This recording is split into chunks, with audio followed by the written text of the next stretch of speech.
Welcome, ladies and gentlemen, to the first ever episode of TechUp. I am your host, Adam Morehouse, and we are going to bring you all the best in news, previews, hands-on with gadgets, peripherals, and more. Let's find out what we have for you in this first week. We get down to business talking about Sony's venture into the virtual reality market, Samsung's Ultra HD, ultra expensive TVs, and more. We also look into mobile apps suggested by you, the viewer, both free and paid, before unboxing and talking about the Ouya. Right now, though, it's time to bring you guys up to speed in this week's download.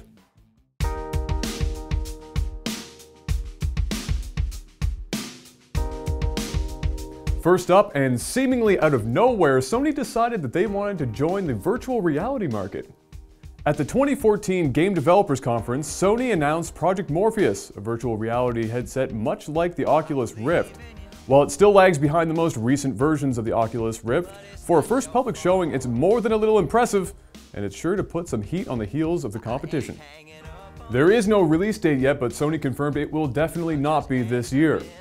Meanwhile, over at Google headquarters, things are getting, well, awfully defensive. It seems Google has noticed that what started out to be a very positive response to their innovative product has started to become scrutinized in ways they are obviously not okay with. So, with shields at the ready, they released a borderline patronizing document outlining why everyone is wrong.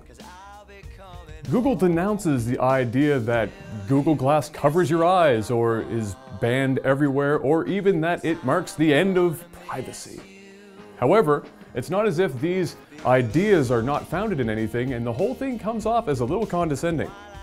Samsung wants to make you cry both tears of joy and sadness as it announces the pricing on their new Ultra HD TVs with curves that will make all the girls jealous, and maybe me, just a little. For those of you who aren't in the know, Ultra HD, also known as 4K, is roughly 4 times the resolution of the current Blu-ray offering. And I'm not joking about those curves either, they're actually curved. The TVs will arrive in 55 and 65-inch variants, with a 78-inch variant for those people who just don't like seeing any empty wall space. Prices range from $4,000 to a house remortgaging $8,000.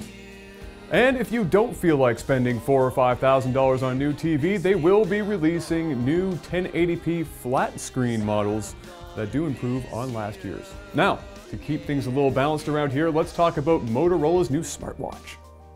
Motorola hosted a live hangout with Jim Wicks, the lead designer of the Moto 360 Android Wear-based smartwatch, where he talks about the inspiration for the product and some specifics.